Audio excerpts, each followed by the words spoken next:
दोस्तों, मज़ेदार हिंदी कहानियाँ सबसे पहले देखने के लिए आप मेरे YouTube चैनल को सब्सक्राइब कर लें। रेहान को मैं क्या जवाब दूं? मुझे कुछ समझ नहीं आ रहा है। उसने मुझे मुश्किल में डाल दिया है। मैं दूसरी शादी नहीं करना चाहती, पर वह है कि मेरे पीछे ही पड़ गया है, मुझसे शादी करना चाहता है। मैं दोबारा उन दर्दों को सहन नहीं करना चाहती जो मैं पहले सहन कर चुकी हूँ। अब सब ठीक ठाक चल रहा है, मेरी ज़िंदगी सही दिशा में चल रही है, मैं खुश हूँ और मेरी बेटी भी। रेहान जानता है कि मैं तलाकशुदा हूँ और मेरी एक बच्ची भी है 5 साल की। फिर भी वह मुझसे शादी करना चाहती है और मेरी बेटी को भी अपनाना चाहता है, पर शादी करके मैं दोबारा उस पीड़ा में नहीं जाना चाहती जिससे मैं निकल कर आई हूँ। रेहान पूछता है कि आखिर बात क्या है, तुम शादी क्यों नहीं करना चाहती हो, वजह क्या है? मैं क्या बताऊं, मेरे को समझ में नहीं आ रहा है। वजह बताऊं भी या नहीं, बताऊं भी तो किस तरह, कहां से हिम्मत लाऊं? क्या इन दागों के बारे में उसे बता दूं? दाग? हाँ, ये दाग जो मिटने का नाम ही नहीं ले रहे हैं। अब तक ये दाग दहक रहे हैं यहाँ मेरे सीने पर।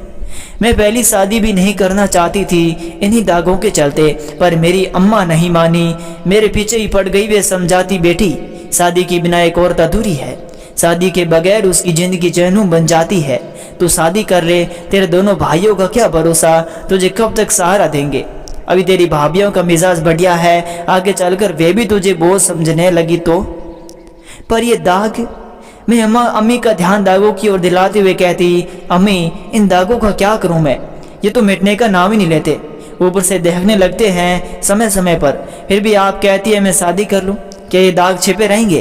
क्या ये दाग मेरे स्वर को दिखाई नहीं पड़ेंगे? अम्मी चुप्पी साध लेती, फिर रोने लगती, बेटी इनका जिक्र मत किया कर, ये दाग है तो तेरे सीने पर, मगर जलन मुझे भी देते हैं। तब आप ही बताइए कि मैं इनके रहते मैं कैसे शादी कर लूं? नहीं बेटी, तू शादी जरूर कर, तुझे मेरी कसम, मेरी जिंदगी की यही तमन्ना है, मेरी अम्मी ने कहा। आखिर मैं हार गई, मैंने शादी के लिए हाँ कर दी और मेरी शादी धूमधाम से हो गई आरिफ के साथ। पहली रात को मुझे देकर आरिफ की खुशी का ठिकाना नहीं रहा। आरिफ मुझसे कस्में वादे करने लगे, जहान भर की खुशियाँ लाकर मेरे कदमों में रख देने को बेताब उठे। आरिफ को खुश देकर मैं भी खुश हो गई, पर मेरी खुशी कुछ पलों की ही थी। शादी के दूसरे ही दिन जब मैं आरिफ की बाहों में थी और मुझे ये चांद तारों की सैर करा रहे थे, अचानक जमीन पर आ गिरे धड़ाम से और करवट बदल ली। मुझे कसमसाहट हुई, क्या बात हुई, क्यों हट गए? मैंने आरिफ को अपनी बाहों में भरना चाहा तो आरिफ ने झिड़क दिया और दूर जा बैठे। क्या बात है, आप नाराज क्यों हो गई? ये दाग कैसे हैं? आरिफ ने कहा। ओह, मुझे होश आया, मेरी नज़र मेरे सीने पर गई, मैं दहल गई, मैंने उसे दुपट्टे से ढक लिया। कैसे हैं ये दाग? बहुत खराब लग रहे हैं, सारा मूड चौपट कर दिया। किस तरह के हैं ये दाग? मैं आरिफ को अपने आगोश में लेते हुए बोली, ये दाग चाय के हैं। चाय के? जी, मैं छोटी थी, ये तकरीबन 5 साल की, मेरे सीने पर खोलती हुई चाय गिर गई थी, पूछो मत, मैं तड़प कर रह गई। इनका इलाज नहीं हुआ था? आरिफ ने कहा। इलाज हुआ था और ये तकरीबन ठीक भी हो गए थे, पर क्या? एक दिन इन जख्मों पर मैंने एक क्रीम लगा ली थी, तभी से ये दाग सफ़ेदी में बदल गए। बहुत इलाज करवाया मगर सफ़ेदपन गया ही नहीं। कहीं ये दाग वे दाग तो नहीं जिसका ताल्लुक खून से होता है?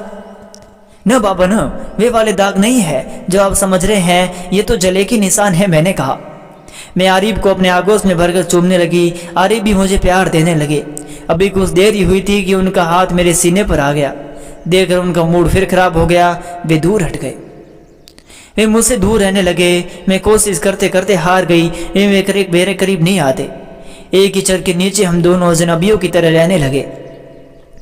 वे मुझसे नफरत तो नहीं करते थे, पर मोहब्बत भी नहीं। मुझे रुपए पैसे भी देते थे, पर प्यार नहीं। जब भी प्यार देने की कोशिश करते ही दूर हट जाते। फिर सुबह मेरे हाथ से चाय भी पी लेते। चाय का नाम सुनकर उन्हें मेरे सीने के दाग याद आते, मन ऊंचा टूचा था। इसी बीच मुझे एहसास हुआ कि मेरे अंदर कोई नया वजूद पनप रहा है। मुझे खुशी हुई, पर आरिफ को नहीं। उन्होंने एक फैसला लिया था, वह था मुझे तलाक देने का। उन्होंने मेरी कोख में पनप रहे वजूद को तहस नहस करवाना चाहा, मुझे रजामंद करने में पूरी ताकत झोंक दी, पर मैं नहीं मानी और जीती रही उसी वजूद के सहारे। आखिरकार उस वजूद ने दुनिया में आंखें खोली, मेरा सोनापन कम हो गया।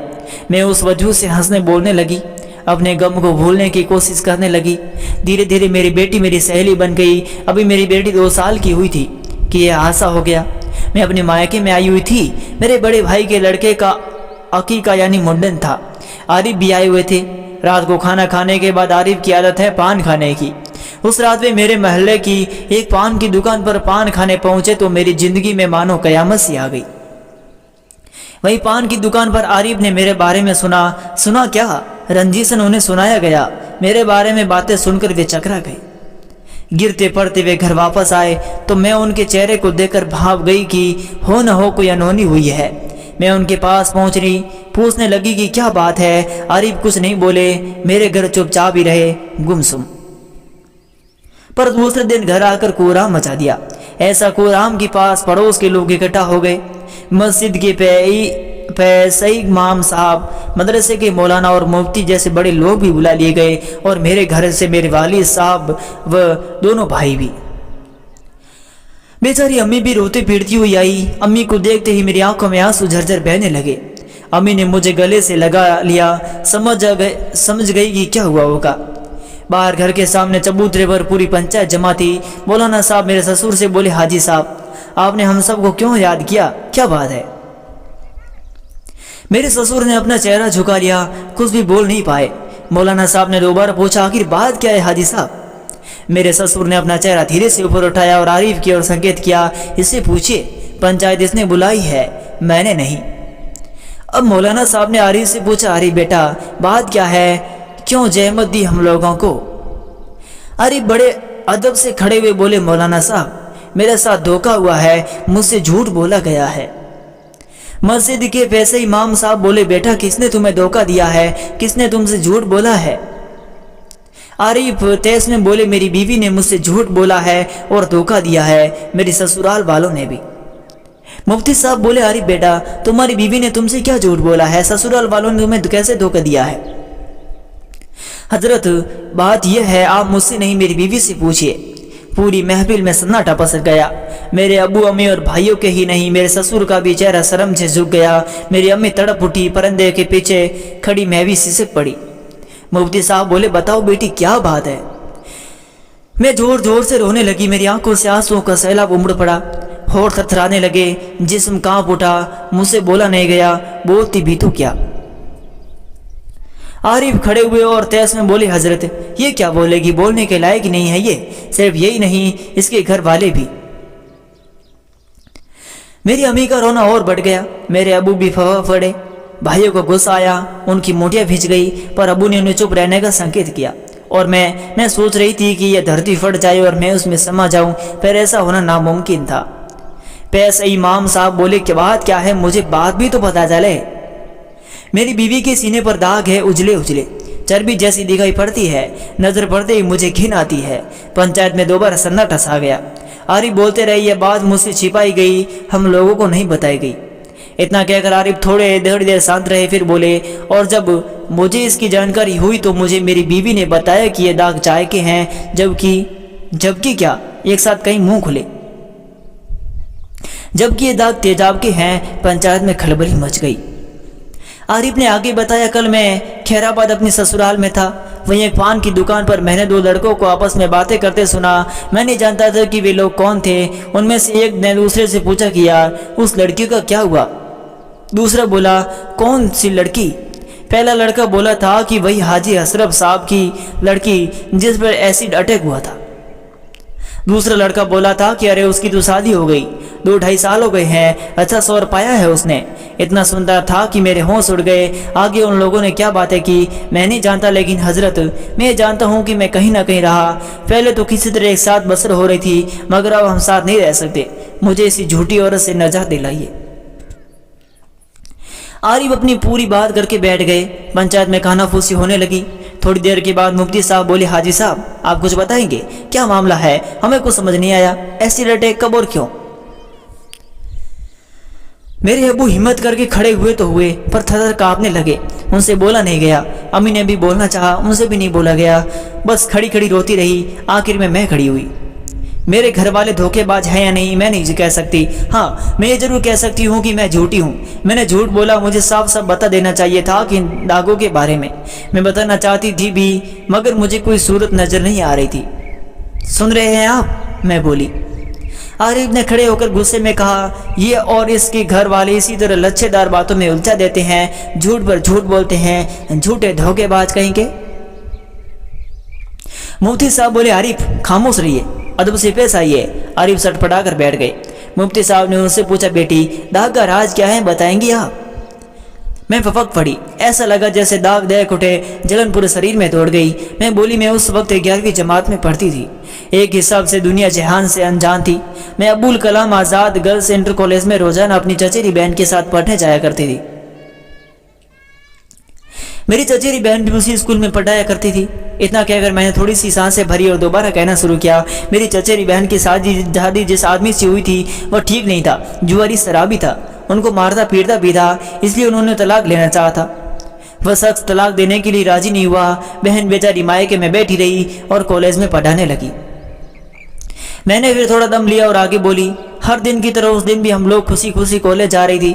हम लोग कॉलेज पहुंचने वाली थी कि मेरी बहन ने मेरा हाथ पकड़कर मुझे अपनी तरफ खींचा और चिल्लाती हुई बोली कि भागो भागो। मैंने देखा सामने वाली जालिम शख्स खड़ा था। वह पहले भी 1-2 बार बहन के सामने आ चुका था, उनका रास्ता रोक चुका था, उन्हें जबरदस्ती घर ले जाना चाहा था। हमने सोचा कि वह आज भी वही हरकत करेगा, सो हम दौड़ पड़ी। बहन आगे आगे दौड़ रही थी और मैं उनके पीछे पीछे। मुझे पीछे छोड़ता हुआ वह शख्स बहन के पास तक पहुंच गया। उसने एक हाथ से बहन का नकाब खींच लिया। बहन को ठोकर लग गई, वह सड़क पर गिर पड़ी। उस जालिम ने झोले से तेजाब की बोतल निकाली और उसका ढक्कन खोलकर एक झटेस के उनके चेहरे पर उड़ेल दी। मैं भी तब उनके करीब पहुंच चुकी थी। तेजाब के छींटे मेरे चेहरे पर तो नहीं पड़े, हाँ मेरे सीने पर जरूर आ पड़े। मेरा सीना झुलस उठा। मैं गस खाकर गिर पड़ी। जब मुझे होश आया तो मैं अस्पताल में थी। मैंने बहन के बारे में पूछा तो पता चला कि उनकी मौत तो अस्पताल पहुंचते ही हो गई थी। मेरी दुख भरी कहानी सुनकर पूरी पंचायत खामोश आ गई। गजब तरह की खामोशी। 90% लोगों की हमदर्दी मेरे साथ थी, पर फैसला मेरे हक में न रहा। फैसला रहा आरिफ के हक में। मेरे घर वालों की सच्चाई छिपाने और मेरे झूठे बोलने वजह से मेरा तलाक हो गया। मैंने अपने घर वालों के साथ मायके चली आई। आरिफ ने बच्ची को लेने में कोई दिलचस्पी नहीं दिखाई। ये मेरे लिए अच्छी बात हुई। मैंने अपनी बच्ची के बगैर एक पल जिंदा नहीं रह पाती। मैं बीएड तो पहले से ही थी और टीईटी भी। जब 1 साल पहले सहायक अध्यापकों की जगह निकली तो मेरा उसमें सिलेक्शन हो गया। यहीं 10 किलोमीटर की दूरी पर मेरी एक प्राथमिक विद्यालय में पोस्टिंग भी हो गई। वही मेरी मुलाकात रेहान से हुई।